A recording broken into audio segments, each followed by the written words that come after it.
Salam Bapak dan teman-teman semua, perkenalkan nama saya Olivia Rosianti Saidvan dari Program Studi Pendidikan Fisika Angkatan 2020. Kali ini saya akan mempresentasikan tentang sejarah cloning dan rekayasa biologi dalam rangka memenuhi tugas ujian akhir semester saya. Rekayasa biologi adalah cabang ilmu yang menggabungkan prinsip-prinsip teknik, ilmu komputer, dan prinsip-prinsip biologi untuk merancang dan mengkonstruksi sistem biologis baru atau memodifikasi sistem biologis yang sudah ada. Ada berbagai macam rekayasa biologi. Namun pada kali ini saya akan membahas tentang cloning yang merupakan salah satu dari jenis rekayasa biologi dalam bidang rekayasa genetik. Melansir dari buku Hukum dan Biotik dalam Perspektif Etika dan Hukum Kesehatan yang ditulis oleh Muhammad Alwi Arifin dan kawan-kawan, cloning adalah suatu usaha untuk memberikan duplikat suatu organisme melalui proses yang aseksual. Dengan kata lain, cloning adalah membuat fotokopi atau penggandaan dari suatu makhluk melalui cara-cara yang non-seksual. Salah satu konsep awal tentang cloning berasal dari karya ilmiah fiksi.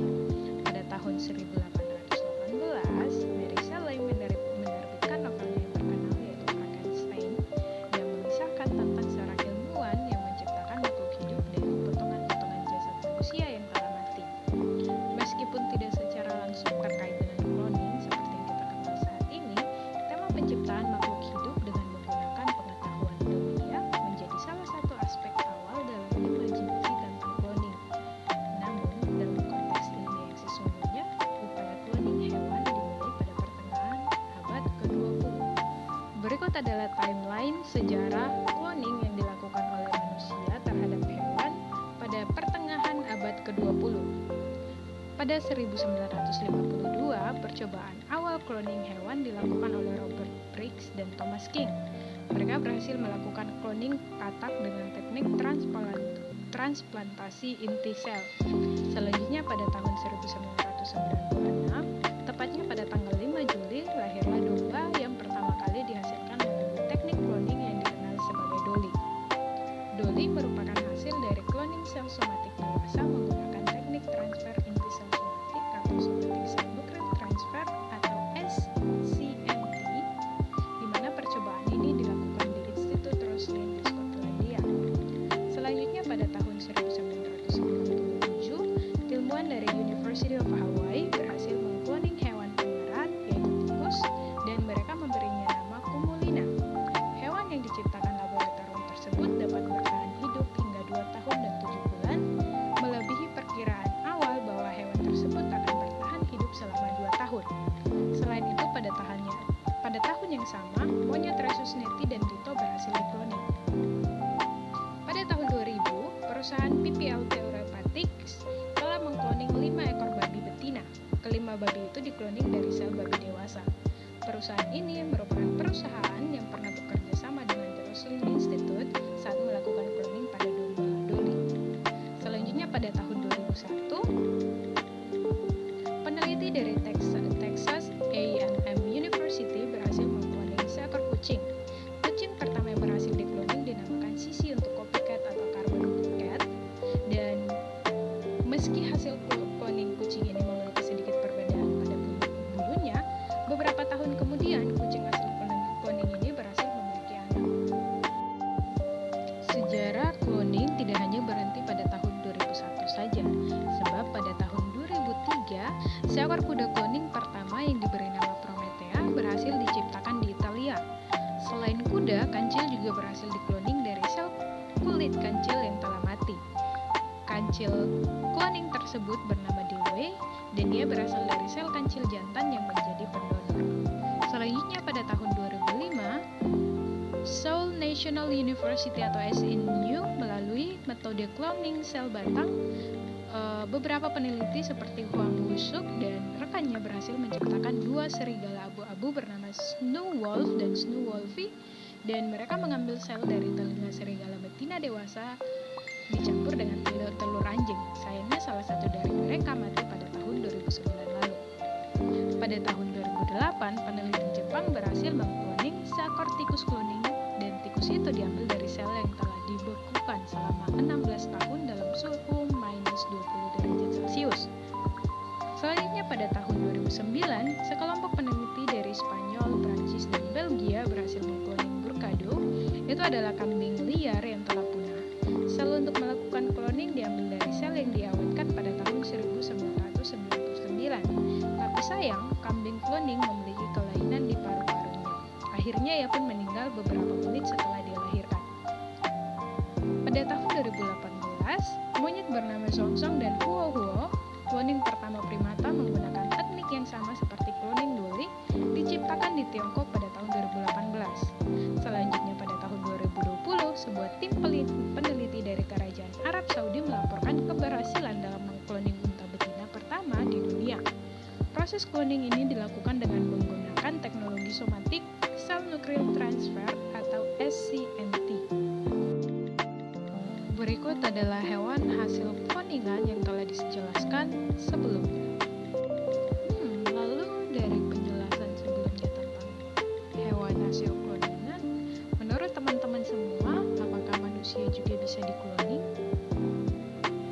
Clonate adalah perusahaan bioteknologi yang mengklaim berhasil melakukan cloning manusia. Mereka mendeklarasikan bahwa mereka telah berhasil menciptakan manusia pertama yang dihasilkan dari proses cloning pada tahun 2000 dan memberinya nama samaran Eve atau Eve. Namun, klaim dari Clonate tentang keberhasilan cloning manusia tidak didukung oleh bukti yang dapat diverifikasi secara independen. Mereka tidak pernah memberikan bukti yang meyakinkan atau mempublikasikan data ilmiah yang dapat dipertanggungjawabkan untuk mendukung klaim mereka. Kasus Clonate dan klaim mereka terkait cloning manusia memicu kontroversi besar dan pertanyaan etis yang mendalam. Banyak kalangan ilmiah dan etis memandang klaim Clonate dengan skeptis dan skeptisisme yang tinggi karena kurangnya transparansi dan bukti konkret yang dapat diverifikasi. Pada saat itu, komunitas ilmiah dan regulator di berbagai negara menentang cloning manusia dengan alasan etis dan moral serta kekhawatiran akan dampaknya terhadap masyarakat dan individu.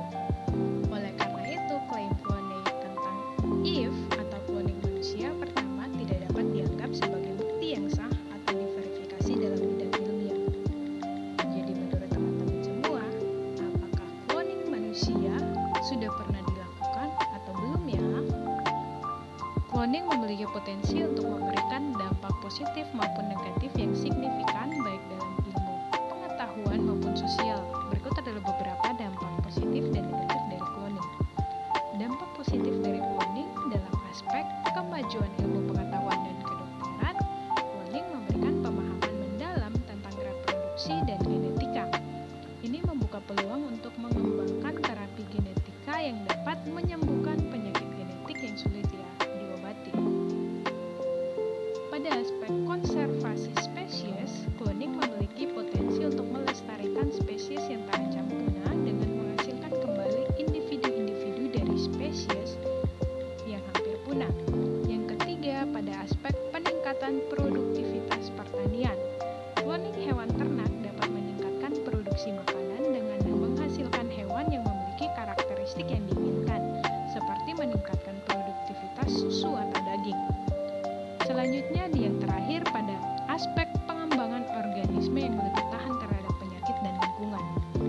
Cloning dapat digunakan untuk menghasilkan organisme yang lebih tahan terhadap penyakit atau kondisi lingkungan keras, serta membantu pertanian dan konservasi alam. Berikut adalah dampak negatif dari cloning. Dalam aspek masalah etika, ada banyak pertimbangan etis terkait dengan cloning, terutama cloning manusia. Ini termasuk pertanyaan tentang hak asasi manusia, identitas individu, dan penggunaan teknologi untuk kepentingan yang tidak etis. Dalam aspek kesehatan dan kesejahteraan hewan, proses cloning dapat menyebabkan masalah kesehatan pada hewan hasil cloning seperti cacat atau gangguan genetik yang serius.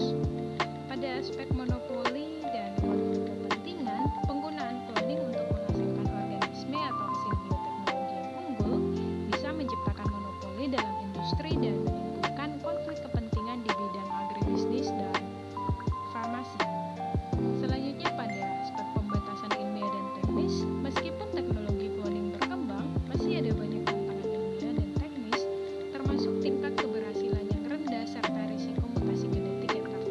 yang tak terduga.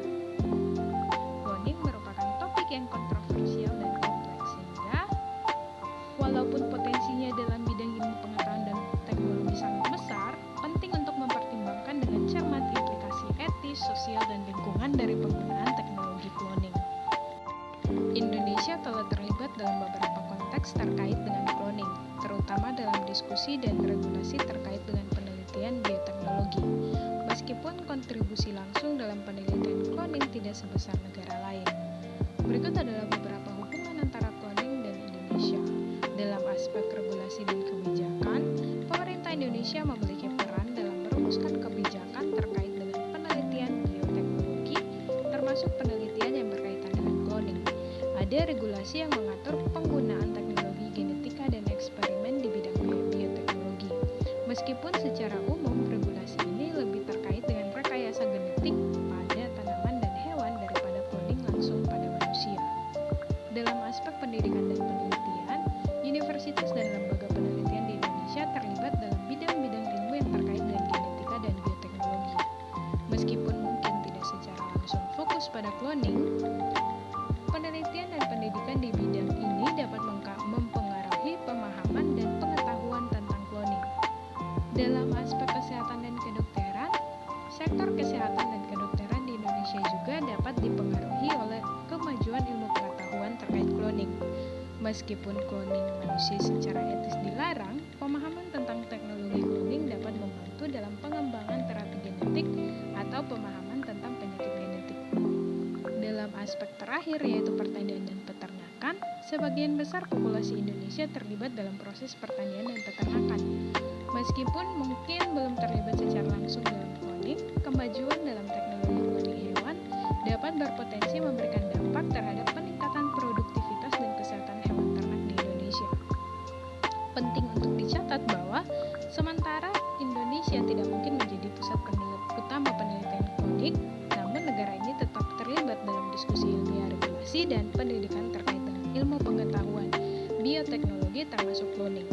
Peran dan dampaknya bisa terlihat dari perspektif pengaturan, pendidikan, serta aplikasi teknologi di berbagai sektor. Berikut adalah 3 contoh hasil cloningan yang tidak asing lagi bagi kita masyarakat Indonesia. Yang pertama adalah jagung hibrida yang sering kita tanam di kebun kita, dan yang kedua adalah buah jeruk. Nah, pasti pada kaget kan kalau buah jeruk itu merupakan hasil dari cloningan.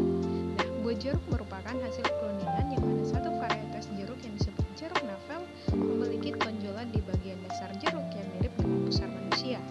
Tonjolan ini sebenarnya adalah sisa pertumbuhan buah kedua loh. Jadi, sebuah pohon jeruk navel adalah hasil cloningan dari satu sama lain. Dan contoh yang ketiga adalah manusia kembar. Oke, jadi cloning itu pada dasarnya adalah individu yang memiliki kode genetik identik. Kembar identik adalah hasil cloning karena mereka berbagi rantai DNA dan kode genetik yang hampir identik. Biasanya setelah sperma dan sel telur bertemu, lalu sel yang dibuahi akan mulai membelah diri dalam satu kelompok menjadi 2, 4, 8, 16, dan seterusnya yang lama-kelamaan akan berkembang menjadi organ dan sistem organ suatu janin. Nah, ini merupakan cloning manusia yang dialami kembar identik, dan ini merupakan